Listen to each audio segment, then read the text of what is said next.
ไม่ซุ้งค่ะมาเร็วเข้าค่ะสร้างไว้ล้านดีนาเฮิรนหน่อยค่ะเนาะย่อก็เดือนพี่น้องเขามาด้วยว่าถึงดีไรเย้าหน่อยค่ะสวัสดีค่ะตอนนี้ค่ะเราสร้างไว้ร้านที่หน้าบ้านนะคะแล้วก็จะมาอัปเดตว่าถึงไหนแล้วนะคะไปดูกันตอนนี้กำลังนี่ไป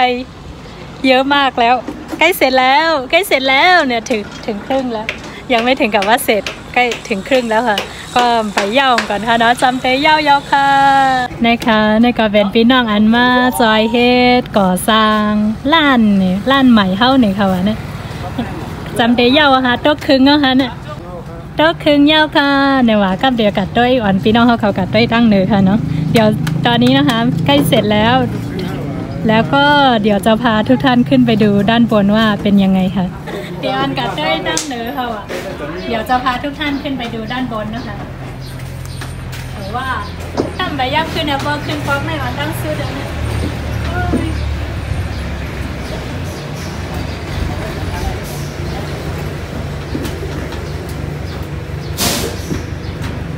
ไหนเขาได้มีเสือมันเป็นซีนั่นจ้างคืนเป็นเท่าไหร่ฮะเป็นแล้วทำไรจ้างคืน1 ซีนเด็กนี่ลายขวดเนี่ยก่อนขึ้นไม่ได้นะคะใส่ผ้าถุงเดี๋ยวไปเปลี่ยนก่อนคนนี้ขึ้นน่ะ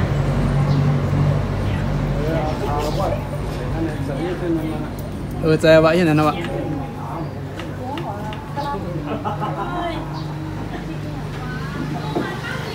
ย่องเทียบหน่อย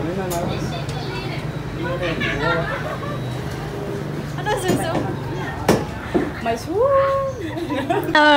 มาถึงด้านเหนืองาใจขึ้นเหยียบไล่ลิลี่ฮะเนี่ยดูเดี๋ยว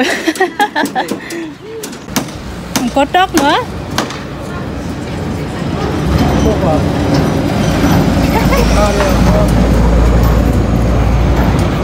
เนี่ยเดี๋ยวก็ด้านที่เสือแต่ได้ล่องสีเนี่ยค่ะว่าในด้านเหนือเนี่ยเมื่อเย้าคึงก็คึงยาวจำเตยเย้าอะค่ะจำเตยไรล่องยาวมาเดี๋ยวก็มาอยู่ด้านเหนือวิวจำจะเนี่ยละลีไรค่ะในปอกไอ้ค่ะในบ่มมาอยู่เนื้อเนี่ยฮัลโหลใจสั่นเมื่อไหร่เดี๋ยวพี่น้องเขามาพูดจักอันมาเฮ็ดลานปันเฮาค่ะนะคะเมื่อเร็วอยู่หิมตั้งก้ากว่ามาเสียงลังหนักไม่ซุงค่ะพ่อค่ะไม่ซุงค่ะชื่อว่าคือค่ะชื่อห้องไซเสือค่ะพี่ไซเสืออยู่ที่ไหนค่ะอยู่น้ำรันสาที่น้ำรันนี่ค่ะเมื่อไหร่เดี๋ยวมาถามด้วยพี่เสือค่ะยามเลยยินว่าพี่เสือยามกว่าเมืองไทยมาเนี่ยใจค่ะดอกค่ะใจค่ะยามอยู่เมืองไทยหลายปีค่ะอยู่เมืองไทยเนี่ย10 ปีไปครับ10 ปีไปโอ้อยู่เมืองไทยในเหตุการณ์ทางหลายๆค่ะพี่เสือเหตุการณ์ก่อสร้างเมื่อเร็วไว้ค่ะเหตุการณ์ก่อสร้างเมื่อเร็วไว้ค่ะเนาะก่อสร้างทั่วไปเฮ็ดไปเรื่อยๆครับเฮ็ดไปเรื่อยๆทำไปเรื่อยๆครับเดี๋ยวหนูจะถามฝ่ายไทยแล้วกันรู้สึกยังไงกับตอนอยู่ไทยคะก็รู้สึกโอเคอยู่ครับโอเคทำงานก็สนุกดีก็สบายสะดวกสบายแล้วก็พอกินพออยู่ได้ครับพอกินพออยู่ได้ครับผมชอบไหมคะเมืองไทยก็ชอบครับก็ชอบเลยได้ไปครับได้ครับได้ไปอะไรคะได้ไปเมืองไทยไงดีใจที่ได้ไปประเทศไทยใช่เพราะถ้าไม่อย่างนั้นพี่เสือคงไม่ได้มาทำงานแบบนี้ใช่ไหมคะใช่ครับตอนเด็กๆคิดว่าจะทำงานแบบนี้ไหมคะไม่คิดเลยครับไม่คิดเลยให้อะไรบ้างตอนอยู่ไทยก็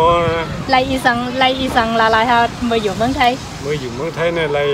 ตั้งผู้หลายรองค่ะไรหันวันมึงเป็นขึ้นอย่างนี้ตั้งวันมึงเขาเองมันกว่ากันแห้งหนาในเส้นนั้นเขาใจฮาเนาะแต่ก็ไรยังไม่ไหม้ฮะนะแม่เจ้าเพื่อนมาให้ฮะนะย่าก็ลองก่อสร้างเหมือนเรื่องว่าในเมืองไทยแล้วเมืองไทยในมีลองอยากเสื่องคือค่ะ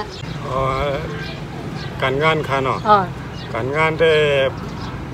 เฮ็ดเพิ่มเย้าครับเมืองไทยได้การใครเฮ็ดค่ะเคยหนาวหรือเฮ็ดตัวมันกฎหมายเพิ่นนะก็ประเทศดีแล้วก็หรือไข่หวานเข้ากับตัวที่นั่นนี่ค่ะเช่นนั้นก็โอเคเอาค่ะเพิ่นเลยเฮ็ดวันค่ะสบายใจค่ะใจค่ะเนาะ ใส่ถึงขึ้นค่ะก็ใส่ถึงอยู่ค่ะก็เลยอยู่มาถึงก็ใส่ถึงเหมือนวันเมืองเฮาค่ะยันเปิดสั่งแลมาเมืองไต้ขึ้นค่ะพี่เสือ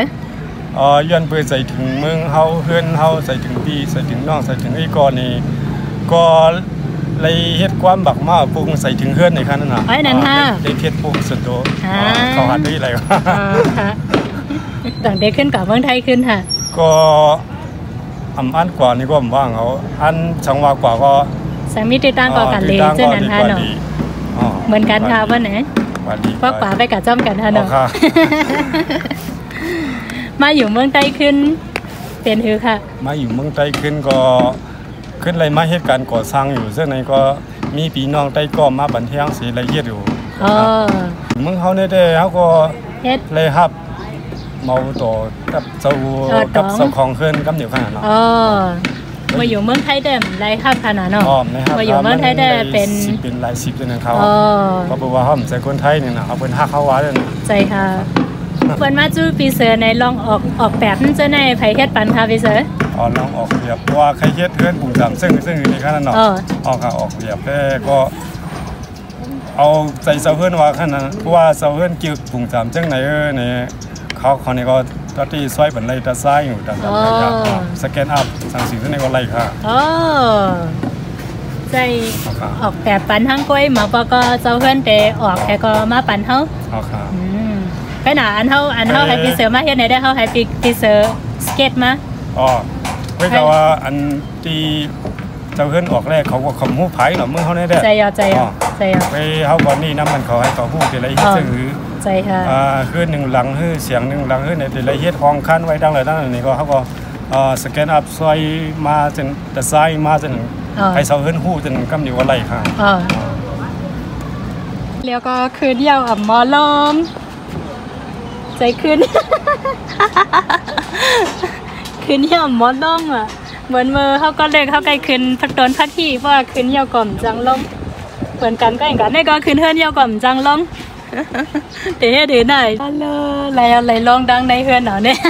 ตีลงกับขึ้นค่าอย่างเป็นจังเลยก็แต่ว่าดีในมันสูงมันหันตั้งใจอ่ะย้อนหลังพัดลงว่าเป็นกาแห้งดังในกาเฮวิเซอร์ว่าเป็นกาแห้งอันพี่น้องมาจอมฮะจอมอย่างว่านอกลายกรรมกรกาเฮค่ะผู้หญิงเสียเถียงคนใจเปียกเถียงเห็นนั่นฮะนี่เนาะเยอะว่าไปได้มาทำเงินเหรียญเขาก็คันไล่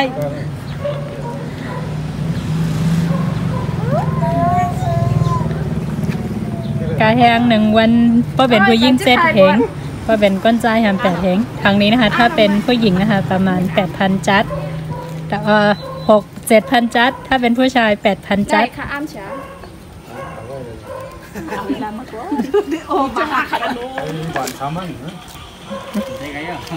ai bạn chịu quá nữa chả quá tao phân buồn đấy đi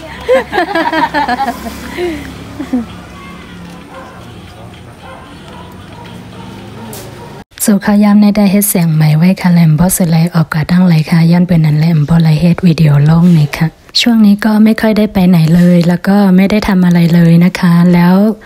ถ้าหากว่าร้านเสร็จแล้วจะมาอัปเดตให้ทุกท่านได้ดูอีกทีนึงค่ะขอบคุณพี่เสือแล้วก็ผู้ที่มาช่วยงานทุกคนแล้วก็ขอบคุณทุกท่านที่เป็นกำลังใจมาโดยตลอดนะคะยินดีขับสายนำถึงพี่น้องเขาตั้งเสียงค่ะเจอกันใหม่ค่ะพบกันใหม่ในวิดีโอหน้าค่ะไม่สมค่ะสวัสดีค่ะ